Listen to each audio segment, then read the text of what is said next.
appreciate Regal until I got older. And Oh, his whole promo right before the match was gold. The fact that he said I cannot sully this great sport by wrestling someone that will not appreciate and wear the proper garments, and like this whole snotty English approach. Yeah. And then Minnie came out in like shorts and those rip off pants, and eventually did get naked. And while fairly naked. Yeah, well, not fully naked. I don't think they could show that on TV. But during commentary, I think it was JR. He was just like, "Why don't you?" Or not JR. It was Jim or Jerry. He's like, "Why don't you lock in the Regal stretch? He's just naked. You're used to it." And yeah. Either way, Regal won with that weird looking like neck breaker he used to do. Yeah, absolutely. It's I watched Regal in WCW back home. I remember going back at least to the mid '90s, and there what you call a fan. I respected his in ring.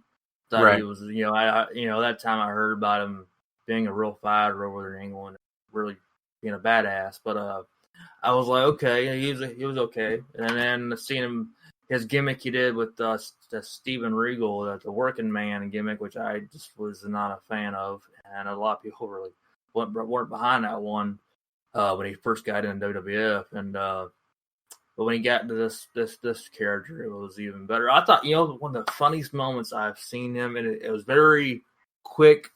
I laughed my ass off. I seen it was on Sunday Night Heat. He had I almost say I can't remember what title, or if he had title at the moment, but he was using the power of the punch, right, with the golden knuckles. And it was Sunday night. He was facing Big Show, and he's winning all the time. Regal, he hit Big Show with the knucks. Big Show bounced off, dazed out. He bounced off the ropes and landed on Regal. But you can see when Big Show's coming back towards him, he's like, oh shit. He's hard to put his hands up, trying to get his balance. I remember as a kid watching this, laughing my ass off. Wasn't that on SmackDown? No, it was on Heat. Heat. It was on Heat back then, and that's one of the few things it was one of those things you had to kind of watch and laugh at. I laughed my ass off. I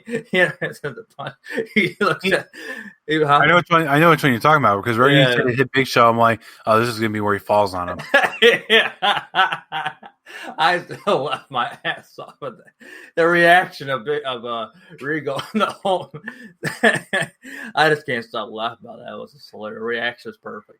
Good Regal was good because he played it serious, but he played not so serious moments while being serious. Yeah, exactly. It was perfect. I thought the character fit great with him. Just like when Jericho peed in his teacup, and he took a sip and he goes, puts it down. Like, he acted super serious, but you're laughing at it because of what his situation was. He was playing the straight man,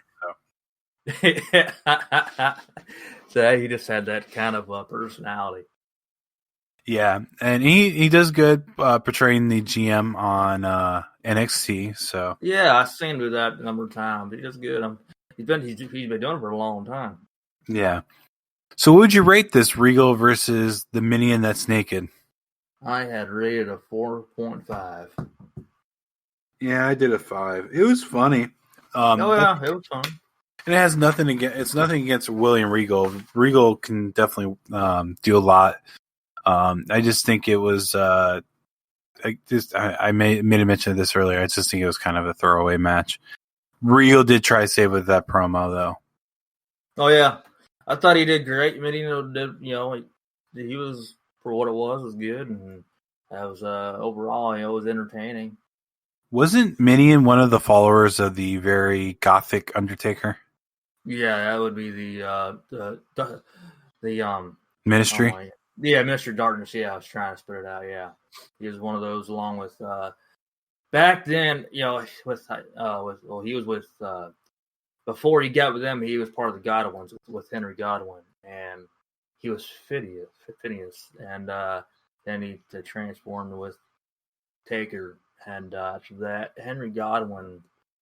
I've heard some good things about him, and yeah, I think he got injured, and they released him. If I'm not mistaken, I could be mistaken, but he had an injury, I believe. That's what kind of did things in. But they transformed to a Taker. I thought it was, it was okay. But yeah, they had to do something with Midian. So I looked him up just out of curiosity because I haven't heard anything about him lately, just to make sure he's still around, because a lot of wrestlers do not live extended lives. He's from Florida. Really? He's from the Tampa area. Huh. I didn't know that. He was from Clearwater, Florida, same as Hulk Hogan. Interesting. I wouldn't have even thought of it. You wouldn't even get. Well, I wouldn't have even guessed that one. Yeah, I personally wouldn't, because I never shared this with you. I saw him in the grocery store that I was in at the same time. Who? God, what's his Name? Lanny Poffo. Oh, okay. Yeah. So it was weird because I'm walking around the grocery store. I'm like, that dude looks like Lanny Poffo. And as we're going through, I heard him talk. I'm like, that is Lanny Poffo. And right before I'm leaving, and he kind of turns around to where I get a full body shot, and he was wearing like a Randy Savage shirt. Mm-hmm. I'm like, of all the things that I would expect to see Lanny do in a grocery store, the least of them would have been wearing a Randy Savage t-shirt. Transport. Well, I mean, I just mean it because Lanny doesn't come across as someone that wants to be known for being famous. And yeah. I kind of gave away my location because if you guys know where Randy Savage passed away, it's not very far from where I live at all. So, yeah. Yeah, I was in Clearwater area, right? Yeah, I just yeah. I never knew the location. I just it's not far. My old house in Clearwater was right next to it. So not right next to it, but it was probably like a 12-minute, if that, drive. Oh wow! Right. Yeah.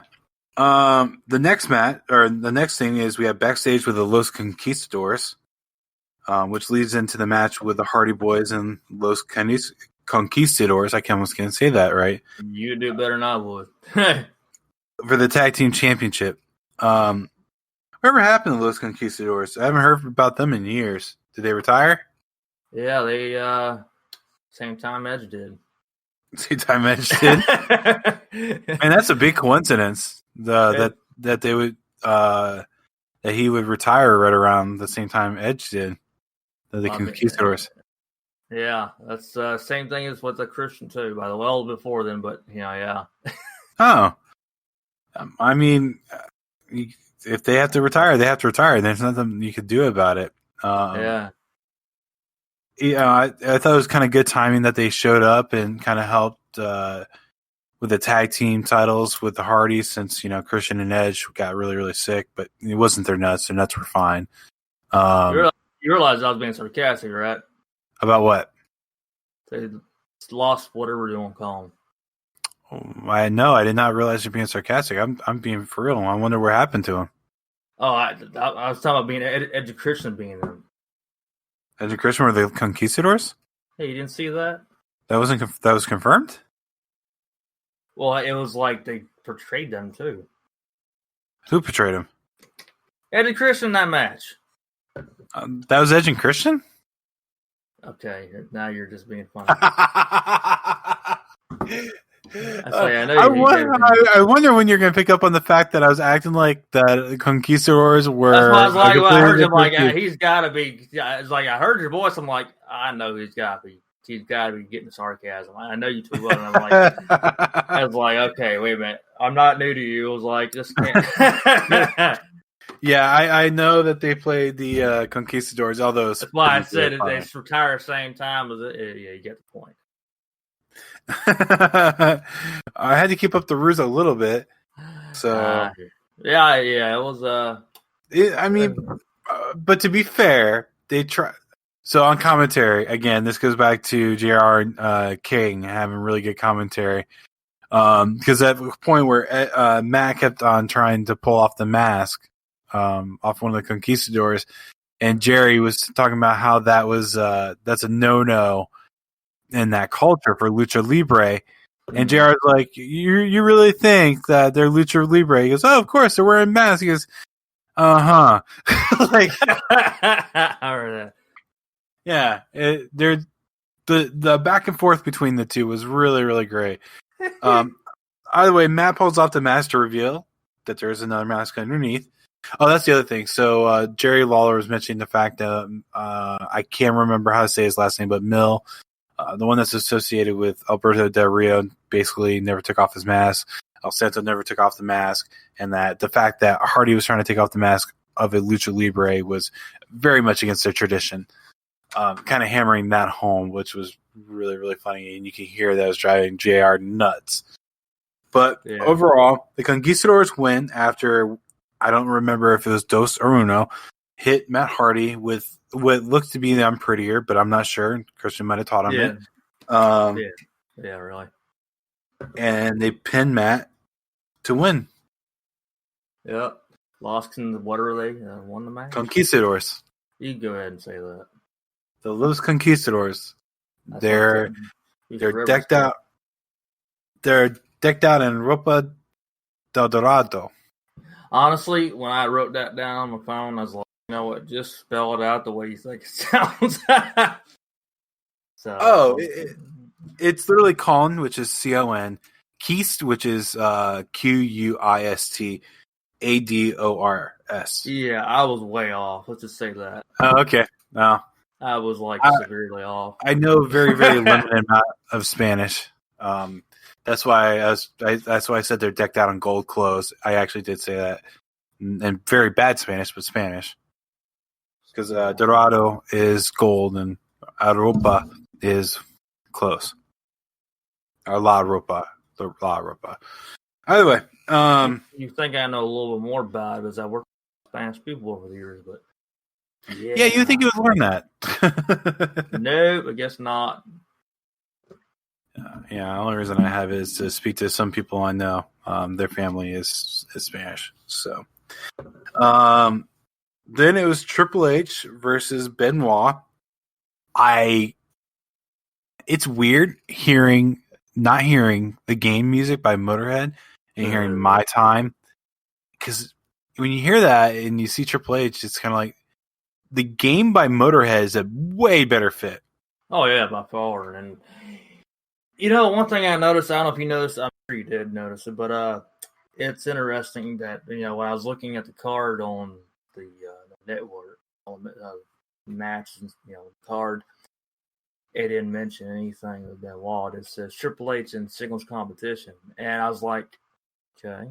I was like trying to think back of who he was wrestling. I was like, it's just interesting how he's in the match. They're mentioning Benoit, but they didn't put his name on where it says Triple H versus Benoit. They just said Triple H in singles competition. So, anyways, I just saw that. Yeah, it's because WWE tries to erase everything about Benoit, which I can to an extent understand.